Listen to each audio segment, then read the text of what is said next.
就没人能够伤害。只要你无欲无求。你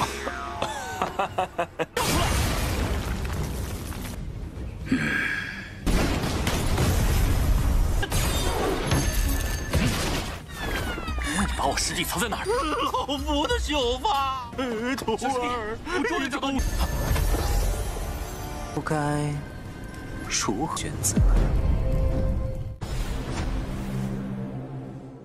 ？Halo guys, welcome back to Gobi Movie. Dan seperti kata Mimin, habis Lord Lingfeng kita bakal melanjutkan Dewa Suyang. Tetapi untuk informasi Lord Lingfeng bakalan tamat di episode 274 itu masih coba Mimin telusuri lebih lanjut ya.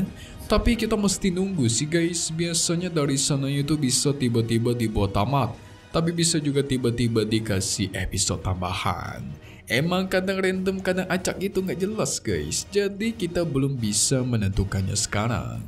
Oke, kita kesampingkan itu dulu. Cus kita saksikan Suyang yang akan melawan dewa terkuat peringkat 1, si pengendali waktu. Namanya Dewa Chunqiu. Seseru apakah pertarungan mereka? Tapi di episode kali ini sih bakal lucu banget asli guys. Suyang bakal ditunjukin pas masih kecil. Jadi banyakkan flashback, ditambah nanti Suyang bakal mengalami hidup yang berbeda-beda. Ada jadi orang kaya lah, ada jadi banyak lah, nanti kalian lihat saja. Nah, jadi di episode kemarin kita sudah bertemu dengan ke-9 jiwa dari makhluk abadi tertinggi. Bisa dibilang mereka ini di bawahnya Guru Cui kalau dalam hal kekuatan. Nah, mereka di sini menyegel Dewa Chunqiu yang merupakan dewa pengendali ruang dan waktu. Masalahnya dewa ini tidak bisa dibantai, jadi cuma disegel doang guys. Suyang tanpa takut melepaskan segel itu dan malah terjadi malapetaka. Sang dewa terus menggunakan kekuatannya untuk mengubah masa lalunya Suyang dan mengubah takdirnya supaya Suyang tidak akan menemui dirinya di dunia Imai. Tapi anehnya setiap masa lalu itu diubah, pasti ujung-ujungnya Suyang bakal ketemu sama dia lagi guys. Makin pusinglah Dewa Chunqiu, sehingga dia terus mencoba semua cara dan kita pun masuk ke intro ya guys. Hehehe.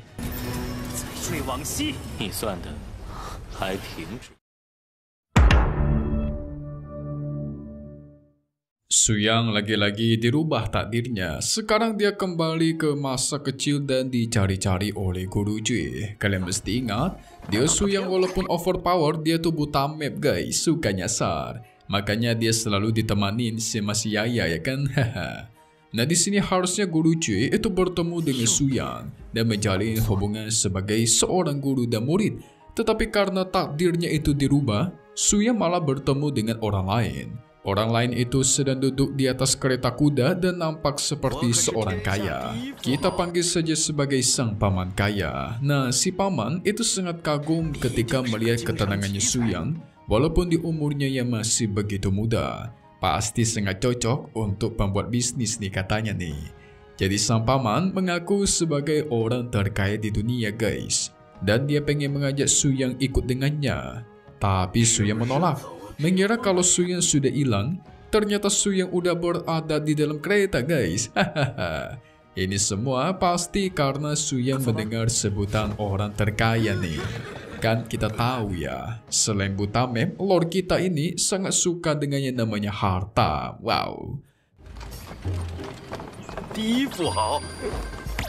Setelah itu Suyang diangkat sebagai anaknya dan dibawa ke rumahnya yang begitu bagus. Dan iya bener orang kaya guys. Senanglah si Suyang. Tapi nggak butuh waktu lama, banyak sekali harta yang ada di istana itu menghilang guys. Terutama yang berbahan emas-emas yang kinclong-kinclong. Mau itu sapu emas, kunci emas, intinya semua yang berbahan emas itu hilang semua. Tentu para penjaga mulai panik, mereka mencari-cari di manakah harta-harta itu.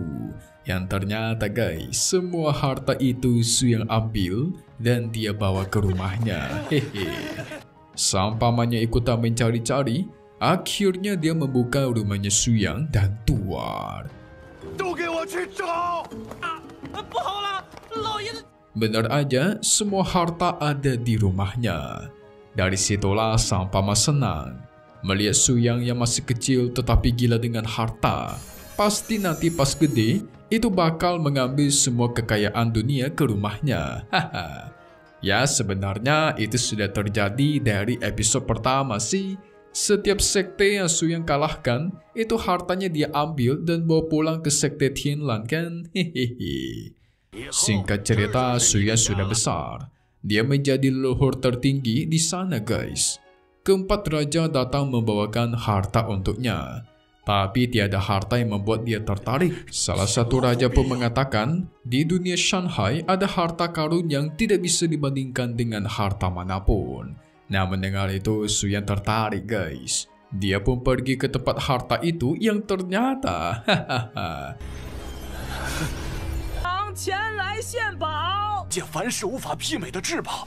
yang dimaksud adalah si Dewa Chunqiu. Aduh, ketemu lagi dah. Sia-sia saja mengubah takdirnya menjadi anak orang kaya. Ujung-ujungnya malah ketemu lagi. Dari situ Dewa Chunqiu berpikir, apa jangan-jangan emang aku ditakdirkan untuk mati di tanganmu ya? Dia bisa merubah takdir orang, tetapi tidak bisa merubah takdirnya sendiri guys. Lucu sekali. Tetapi dia masih tidak mau menyerah dan kembali mengaktifkan pengubah takdir masa lalu sehingga keluar. Kira-kira kemana lagi nih Lord kita nih? Nah, sekarang dia bertemu dengan Cheng Paishe. Buat kayak lupa, Cheng Paishe ini adalah temannya Guru Cui.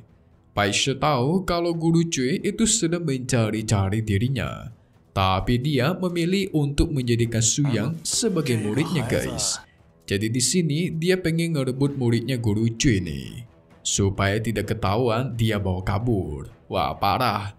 Singkat cerita, Suyang pun diajak main catur. Dia dikasih melihat token penguasa dari Istana Wuyou. Dengan token ini, dia sepenuhnya menjadi penguasa dari Istana Wuyou. Tetapi nggak boleh dikasih sekarang, karena Suyang harus mencapai ke tingkat tertinggi dulu, baru boleh memegangnya. Hehe. Tapi kan cuma token doang. Kenapa mesti sampai tingkat tertinggi coba? Ya sengaja aja biar si Suyang jadi kuat dulu ya kan? 就没人能够伤害，只要你无欲无求。 10.000 tahun berlalu, tiba-tiba muncullah murid sekte Tianlan yang datang. Yes, itu adalah seniornya Suyang. Dia datang karena sudah mengetahui kalau Paishe menipu gurunya ke tempatnya salah. Jadi waktu itu si Guru Cui dibikin tersesat guys, makanya tidak bisa menemukan muridnya Suyang. Karena udah ketahuan tidak ada pilihan selain bertarung. Terjadilah adu kekuatan yang begitu dahsyat antara mereka. Sialnya adu kekuatan itu membuat rambut palsunya Paishe itu rontok sampai hancur guys. Dan sekarang malah jadi botak kinclong dia. Hahaha, ngakak banget. Pada akhirnya mereka pun kejar-kejaran. Sang senior terus bertanya di manakah juniorku. Tapi gak lama dari itu, akhirnya muncullah Suyang. Tetapi Suyang sifatnya di sini jadi aneh guys. Gara-gara terkena ajarannya Cheng Paishe, di mana dia terus mengatakan kata-kata bijak. Melihat itu sang senior murka dong, apa yang kau lakukan kepada juniorku? Dia terus menyalahkan si Paishe, bahkan terus mengejarnya. Tapi tiba-tiba Suyang tertarik dengan pedang seniornya. Dia bahkan mengeluarkan kereta kuda buatan Guru Cui.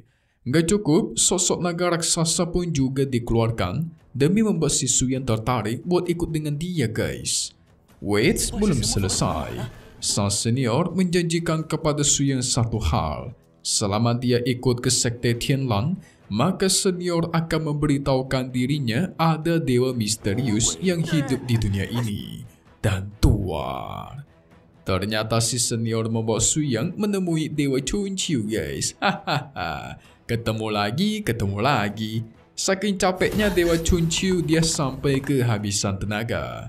Dia udah gak kuat ngubah-ngubah takdirnya Suyang. Suyang pun mengatakan, lanjutkanlah, aku belum cukup bersenang-senang nih. Jadi selama ini Chun Chiu lah yang dikerjai guys. Seakan-akan dunia ini cuma berputar di sekitarnya Suyang. Jadi Suyang yang mengendalikan dunia, bukan dunia yang mengendalikan dia guys. Karena tidak bisa mengubah masa lalu, maka sekarang dia akan tunjukkan masa depan. Nah, ini bakalan menarik nih. Di masa depan ini, semua murid Suyang akan mati di hadapannya guys. Dan ternyata pelaku utamanya adalah Suyang sendiri yang berubah menjadi iblis. Jadi sang dewa menawarkan kepada Suyang untuk tinggal di dunia yang sudah diciptakan oleh Guru Cui, supaya dia bisa menikmati kenikmatan hidup tanpa ada akhir.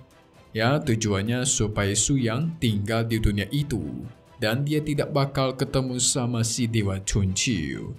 Buat kalian lupa, Suyang kan dulu tinggal di alam bawah, disebut juga sebagai alam Hongmeng. Itu semua adalah dunia buatan Guru Cui. Nah, kalau di sana si Suyang nggak bakal ketemu Dewa Chun Chiu tuh. Karena kan Dewa Chun Chiu cuman ada di alam atas guys. Makanya si dewa terus menghasut dia supaya tinggal di alam bawah, tinggal di sana dengan damai daripada melihat semua muridnya mati kayak gitu guys. Kira-kira apakah kelanjutannya seseru gimana dan apakah Suyang kita bakal menerima masa depan ini? Hehe. Langsung saja kita masuk ke bagai spoiler untuk part 166 Lian Qishuanyan episode 168-nya. Nah, jadi guys, nanti si Suyang akan melihat rekam memori ingatan kenangan yang sudah dia lalui selama ini. Benar-benar dari awal sampai akhir. Sebenarnya di sini pikirannya itu sedang dikendalikan dan diubah oleh Dewa Chun Chiu. Jadi biar si Suyang memiliki pikiran yang berbeda guys. Bahkan semuanya itu diubah sampai berbanding terbalik. Seperti contohnya si Ting Feng itu malah menjadi musuhnya Qin Shu, sekte Tianlan alam bawah yang hancur lebur.